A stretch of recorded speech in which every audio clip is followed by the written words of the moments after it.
pada malam hari ini.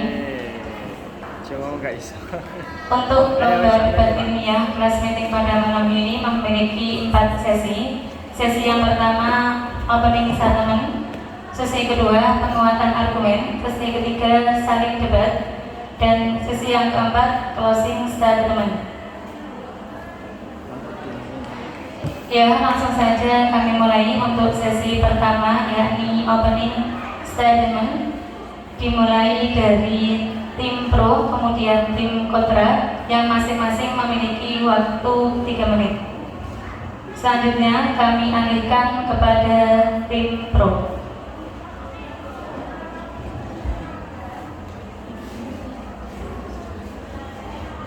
Assalamualaikum warahmatullahi wabarakatuh. Saya dari tim pro akan menyampaikan argumen tentang dakwahnya seorang wanita. Bismillahirrahmanirrahim. Berdakwah merupakan kewajiban setiap muslim, baik laki-laki maupun perempuan. Sejak awal sejarah Islam, wanita memiliki peranan penting dalam penyebaran dakwah Islam. Orang yang paling pertama menjawab dakwahnya Rasulullah adalah wanita, yaitu Khadijah. Ia membantu dakwah Rasulullah dengan menyebarkan harta yang dimilikinya. Selain Khadijah, Aisyah juga memiliki peran yang sering menjadi tempat untuk menanyakan berbagai pertanyaan keislaman, baik pada saat Rasulullah masih hidup maupun setelah kepergiannya. Kiprah muslimah dalam melakukan dakwah pada hari ini juga sangat penting. Banyak permasalahan dakwah yang seharusnya dilakukan oleh mereka dan lebih efektif jika diselesaikan oleh mereka. Misalnya, permasalahan yang berkaitan dengan dakwah kepada kaum wanita. Wanita tentu lebih mudah dan lebih leluasa dalam menjalankan misi dakwah kepada sesama kaumnya. Di sisi lain, kaum wanita telah akan menjadi ibu dan madrasah bagi anak-anaknya yang akan berjuang seperti generasi penerus bangsa sesuai dengan ajaran agamanya. Wanita tidak jauh berbeda dengan laki-laki. Ia wajib berdakwah dan beramar ma'ruf nahi munkar dengan adab syar'i dan tabiat kewanitaannya. Di sela kewajibannya sebagai seorang daiyah, ia harus pandai mengatur waktunya dan prioritas amal antara mengembangkan potensi diri dengan keimanan dan menyisikannya dengan ibadah. Ia juga harus mengubah kebiasaannya secara keseluruhan dari paradigma sekuler menjadi paradigma yang islami. Oleh karena itu, jika seorang muslimah telah berhasil menunaikan kewajibannya di rumah, ia akan berhasil menunaikan kewajiban di luar rumah.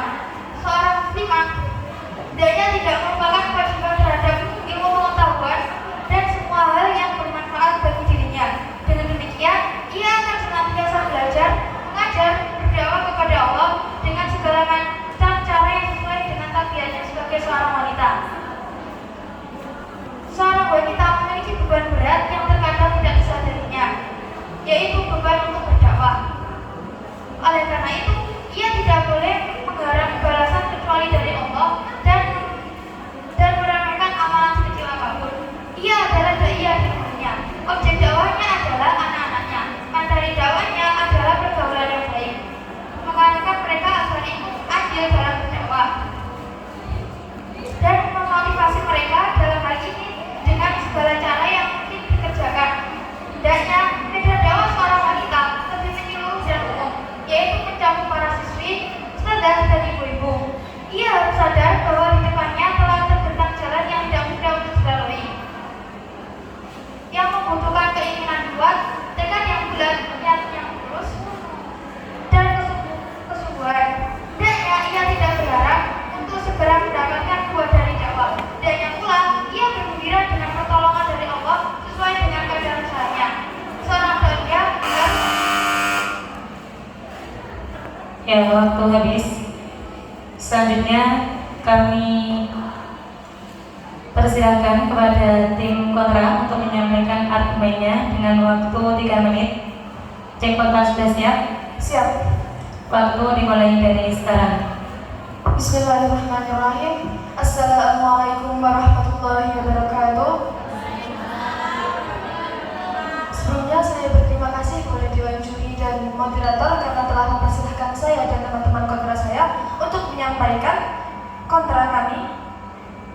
dengan judul dakwahnya seorang wanita. Bismillahirrahmanirrahim.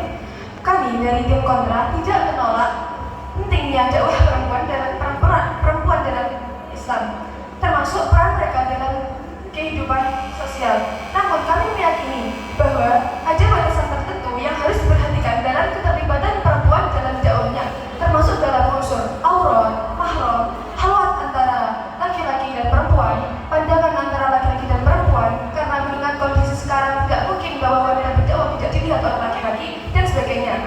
Dan kami tahu berdakwah memang perkara yang mulia, tapi menurut kami berdakwahnya perempuan itu sesuatu yang kurang tepat karena banyaknya hal-hal yang harus dipenuhi dan dihindari. Tapi menurut pendapat kami, bukan berarti kita bisa menyamakan kedudukan Sayyidah Aisyah dengan Sayyidah Khadijah pada perempuan umumnya zaman sekarang. Karena bagi kami, kedudukan mereka dengan kita itu adalah sebuah pengecualian yang berbeda, karena mereka adalah orang-orang elit pada zaman itu, sedangkan kita tidak bisa disamakan dengan mereka. Seperti yang dikutip dari tulisan yang dikemukakan oleh Weiser dalam tulisannya di Sociology of Islam, bahwa dibunyikan kasus Khadijah yang sering dikutip untuk membuktikan bahwa kedudukan perempuan itu tinggi secara umum merupakan suatu pengecualian, dan banyak bukti yang bisa dikemukakan untuk mendukung kebenaran ini. Dan jika tadi yang dipermasalahkan adalah perkara yang mereka anggap hanya bisa diselesaikan sesama wanita, tapi menurut kami, mengapa mereka tidak bertanya kepada laki-laki? Padahal yang kami dengar, ada beberapa pendapat yang mengatakan bahwa perempuan hanyalah perkara yang dimiliki oleh laki-laki, yakni ayah atau suaminya. Dan suami itu wajib memberitahu istrinya apabila istri itu tidak tahu mengenai perkara-perkara agama yang seharusnya ia ketahui.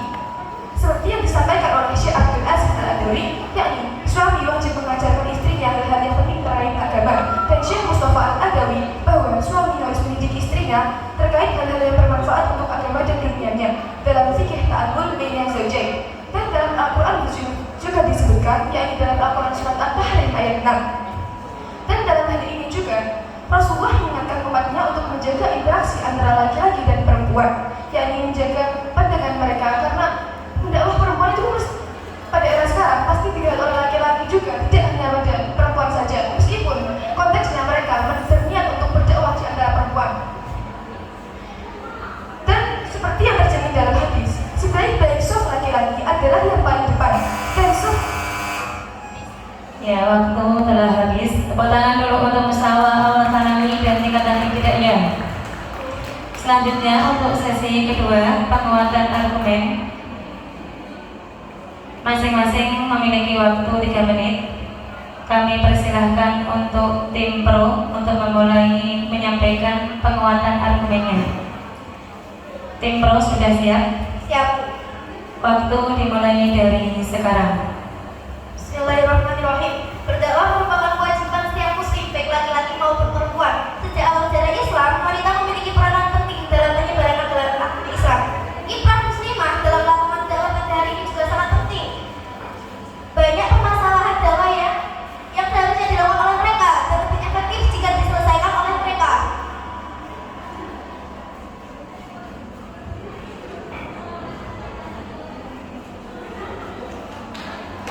Wanita tentu lebih mudah, lebih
waktu masih ada, mungkin untuk menambahi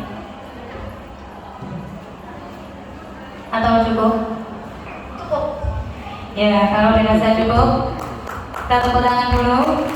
Selanjutnya kami persilahkan kepada tim kontra untuk menanggapi. Bismillahirrahmanirrahim. Terima kasih. Maaf, belum disiapkan.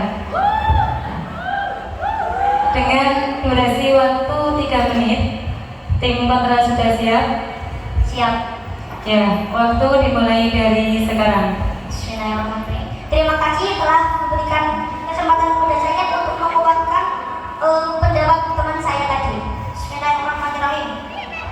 Wanita, ya, seorang wanita itu memang diperbolehkan berdakwah dengan cara ia harus menetapi syarat-syarat yang sudah ditentukan. Antara lain yaitu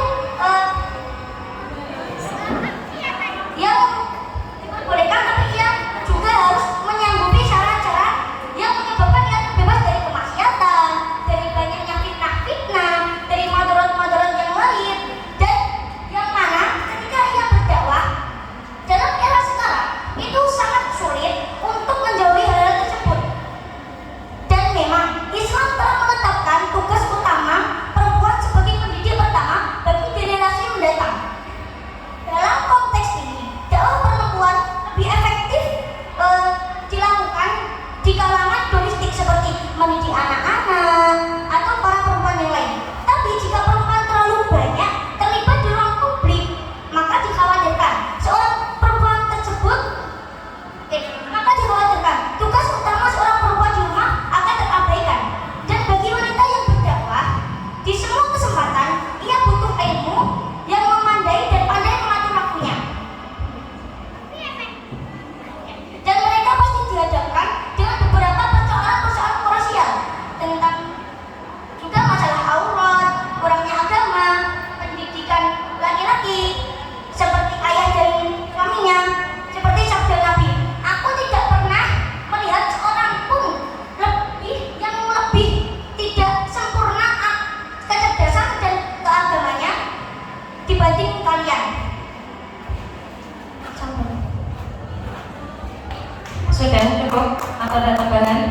Waktu masih ada, mungkin dari pembicara yang lain mau menambahi, silakan.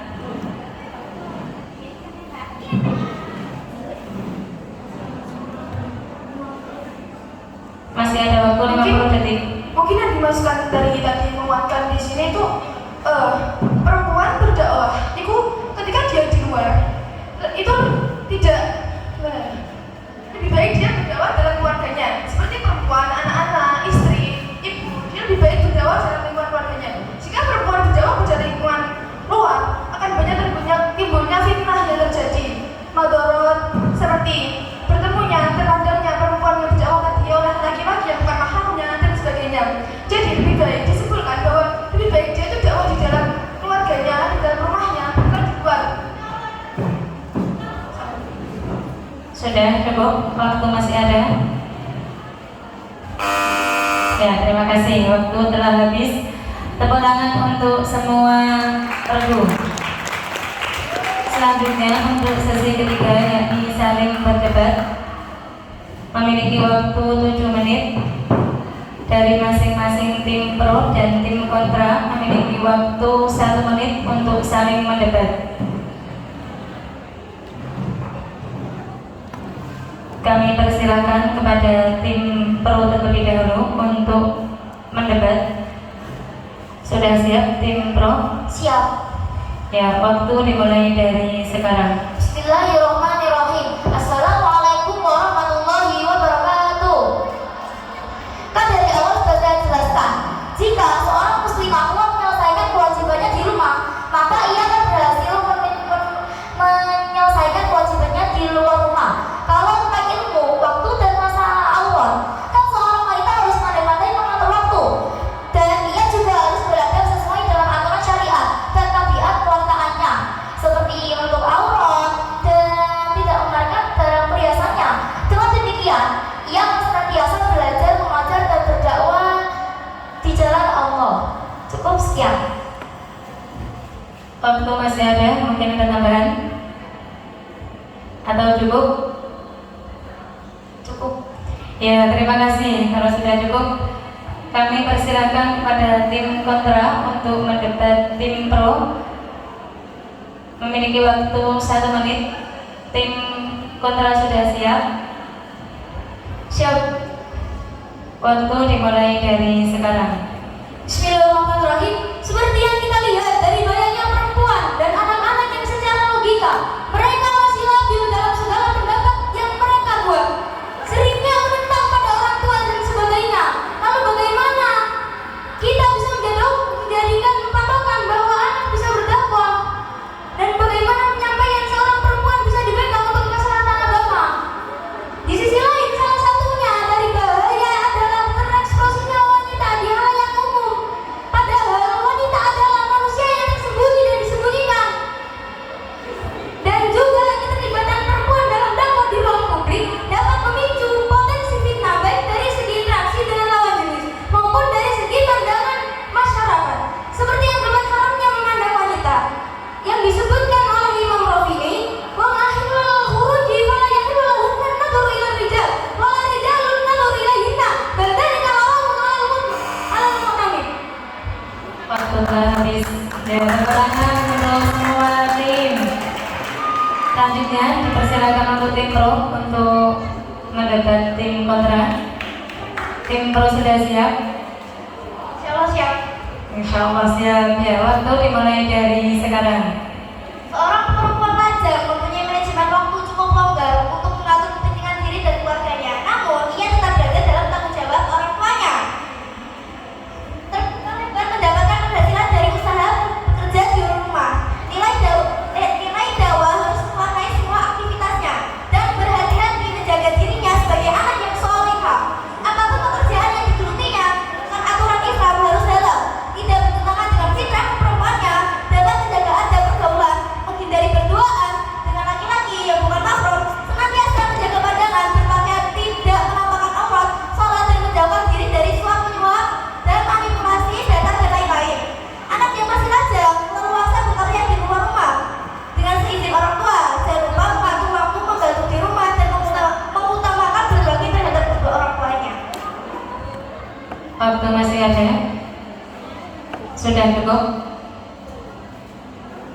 Cukup? Waktu telah habis. Kami persilakan pada tim kontra untuk menanggapi tim pro dengan waktu 1 menit. Tim kontra sudah siap? Siap. Waktu dimulai dari sekarang. Memang benar, adanya istri berperan besar dalam rumah tangga. Nah, sebagian besar juga menjadi motivator seperti yang telah disebutkan oleh Pro tadi. Namun juga seperti yang kamu jelaskan dengan Sayyidah Khadijah tadi, itu termasuk pengecualian. Beliau berbeda. Beliau lebih kuat dari kita. Jadi derajatnya berbeda.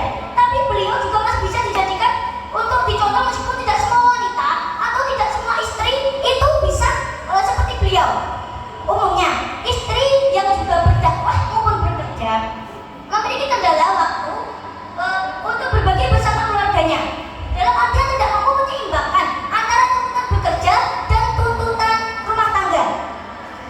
Karena adanya aturan pekerjaan kan, kalau biasanya kan pekerjaan kan ada aturan-aturannya. Nah, ini kan karena adanya aturan pekerjaan yang harus dipatuhi dalam segi waktu maupun segi kesanggupan. Nah, itu menyebabkan seorang istri memahami kualitas pemenuhan kewajiban rumah tangganya. Waktu telah habis. Kami persilakan kepada tim pro. Waktu dimulai dari sekarang. Sangat disayangkan, kebanyakan para istri di rumah sering tidak pede, percaya diri jika menyatakan dirinya sebagai ibu rumah tangga. Padahal kedudukan mereka itu dalam Islam bernilai sangat mulia dan akan memasuki pintu surga dari mana saja yang ia sukai bila berperilaku sesuai aturan Islam. Dari Abdurrahman bin Auf bahwa Rasulullah bersabda, jika perempuan mengerjakan sholatnya 5 waktu, puasa Ramadan,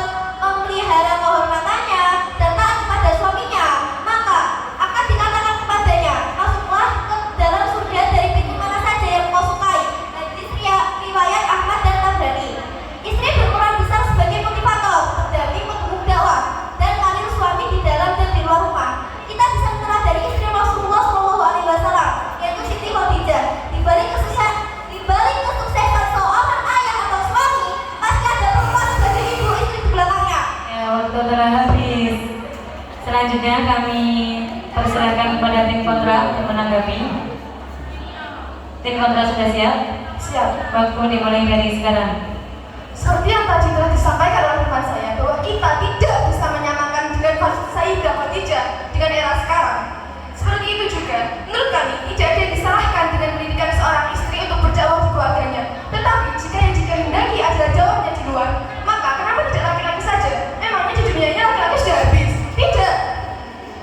Mengapa tidak laki-laki saja yang berdakwah? Karena jika laki-laki yang berdakwah, maka lebih leluasa dan tidak terjadinya fitnah daripada perempuan yang berdakwah. Lalu mengapa istri tidak mementingkan saja kebutuhannya di rumah? Karena dia memiliki kewajiban yang harus ia lakukan, seperti mengutamakan suaminya, mendahulukan keluarganya, mementingkan anaknya, dan selainnya. Mengapa ia harus berdakwah di luar jika ada suami yang bisa ia suruh untuk berdakwah? Seperti dalam surah Al-Ahzab yang berfirman, dan hendaklah kamu tetap tinggal di rumah kalian, dan janganlah kamu bergiat dan bertingkah laku seperti orang jahiliyah dahulu. Waktu telah habis. Selanjutnya kami persilakan kepada tim pro dengan waktu 1 menit. Tim pro sudah siap? Siap. Waktu dimulai dari sekarang. Kan berdakwah itu wajib bagi seluruh umat dan wanita, baik laki-laki maupun wanita. Wanita itu sangat diajukan dalam berdakwah, dan karena banyak sekali permasalahan dakwah yang seharusnya dilakukan oleh mereka dan lebih efektif jika dilakukan oleh mereka. Seperti contoh, soal fikih wanita, Ifah, Zaid, atau Istiadoh. Kan mereka harusnya itu bertanya sama kaumnya. Maksudnya itu Ya, waktu telah habis untuk sesi ketiga. Selanjutnya untuk sesi keempat, yakni sesi closing statement, baik dari tim pro maupun tim kontra nanti memiliki memiliki waktu masing-masing 2 menit, dimulai dari tim pro terlebih dahulu, kemudian dilanjutkan tim kontra. Untuk tim pro sudah siap? Siap. Kami persilahkan kepada tim pro, waktu dimulai dari sekarang. Bismillahirrahmanirrahim. Di sini kita bisa menyimpulkan bahwa berdakwah merupakan kewajiban seorang muslim, baik laki-laki maupun perempuan. Namun sekarang berdakwah tidak boleh merupakan kewajibannya atau tanggung jawabnya yang lain dengan tetap menjaga aturan syariat. Wanita boleh berdakwah dan diperintahkan untuk berdakwah dan beramal amar ma'ruf nahi munkar dengan dalil-dalil dan penjelasan yang telah disebutkan. Namun tetap memperhatikan yang pertama, hukum syariat, menutup aurat, menghindari hal-hal yang menimbulkan syahwat atau fitnah.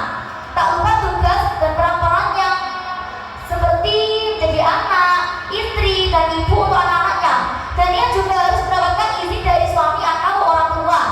Namun ada syarat tambahan untuk dai wanita, diantaranya penampilan harus syar'i, seperti untuk aurat dan tidak menampakkan perhiasannya. Yang kedua, adanya penghalang dari sesuatu yang menimbulkan fitnah. Waktu masih ada, mungkin ada tambahan dari tim pro. Kalau dilihat dari era sekarang ya, banyak sekali pendakwah wanita. Kan memang dari katanya kan dari kalian wanita itu tersembunyi ya, kan disembunyikan. Tapi kan sekarang banyak pendakwah wanita yang tersembunyi. Contohnya istrinya Habib Umar bin Hafid, Ummu Salim. Beliau memang berdakwah, beliau bukan terlihat di tempat umum. Beliau berdakwah dengan kaumnya sendiri, yaitu kaum perempuan. Seperti contoh saat beliau berdakwah di musola ya, di Palembang, Insya Allah. Beliau kan berdakwah, itu pun tidak ada yang boleh memegang handphone atau audio di situ. Nah, di situ kan bahkan beliau itu berdakwah menggunakan suara audio musola, tidak memakai audio dalam. Jadi di sana aman dan tanpa dilihat oleh laki-laki. Waktu telah habis.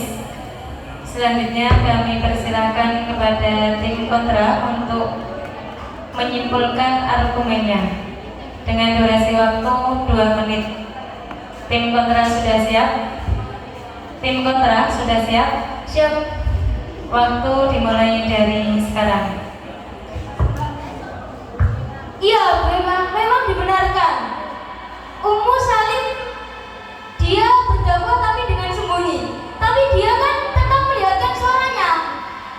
Sedangkan Ustaz Halimah Idrus juga sudah ditentang oleh para kiai karena sudah melihatkan suaranya, karena suara juga merupakan aura. Ini sesi menyimpulkan argumen, bukan mendebat tim. Bismillahirrahmanirrahim. Wanita boleh, menurut yang kami simpulkan, wanita itu boleh berdakwah jika memenuhi syarat di atas. Tapi ketika kita lihat dari kenyataannya, kalau kita temukan sekarang membalik perempuan yang tampil di atas panggung, yang mana para pendengarnya adalah kaum laki-laki. Seperti yang tadi disebutkan, pendengarnya juga termasuk laki-laki dan itu termasuk aurat. Tapi yang para laki, para membalik perempuan sekarang seperti aja mencari ketenaran, bukan untuk niat berdakwah. Dan juga meskipun tidak semuanya. Dan juga seringkali keterlibatan perempuan dalam dakwah berisiko mengorbankan martabat mereka. Seringkali mereka menghadapi tantangan seperti kritik tajam, pelecehan verbal, catcalling, bahkan ancaman keamanan yang dapat merendahkan kehormatan mereka sebagai muslimah.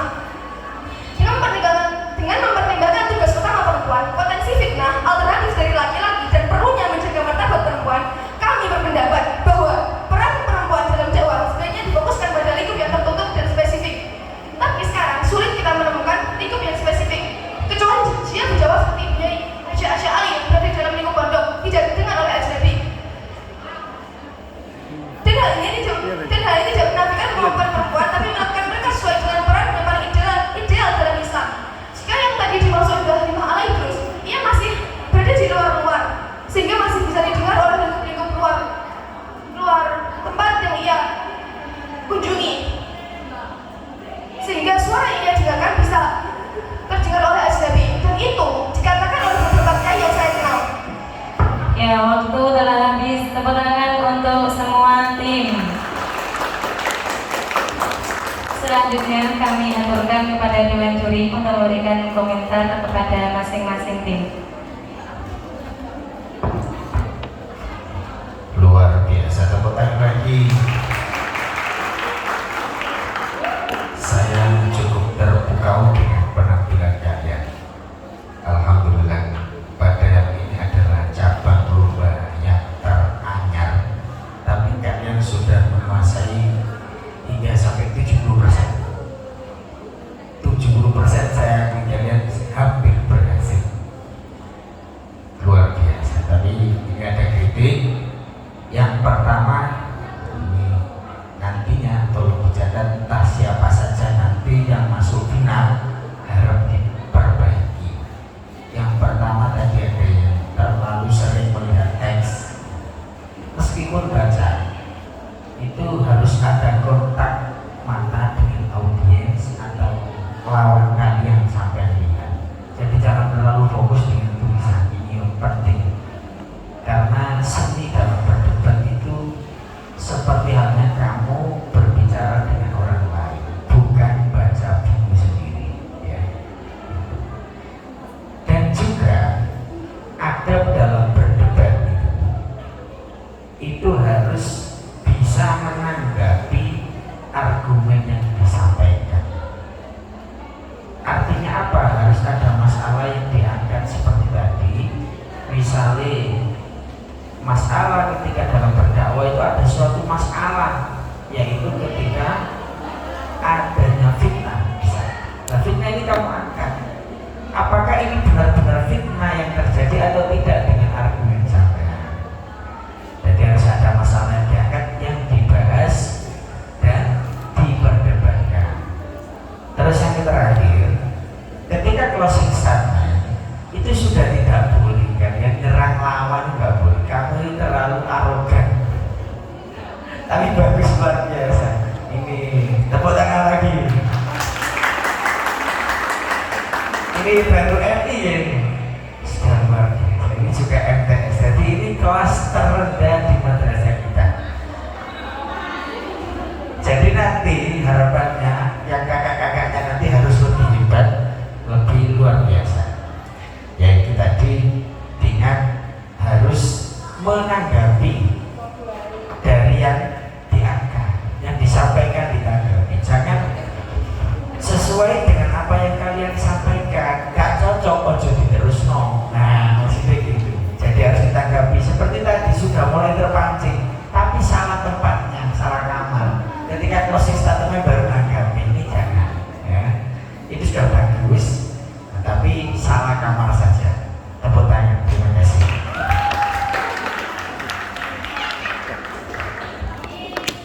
Cukup dengan kering.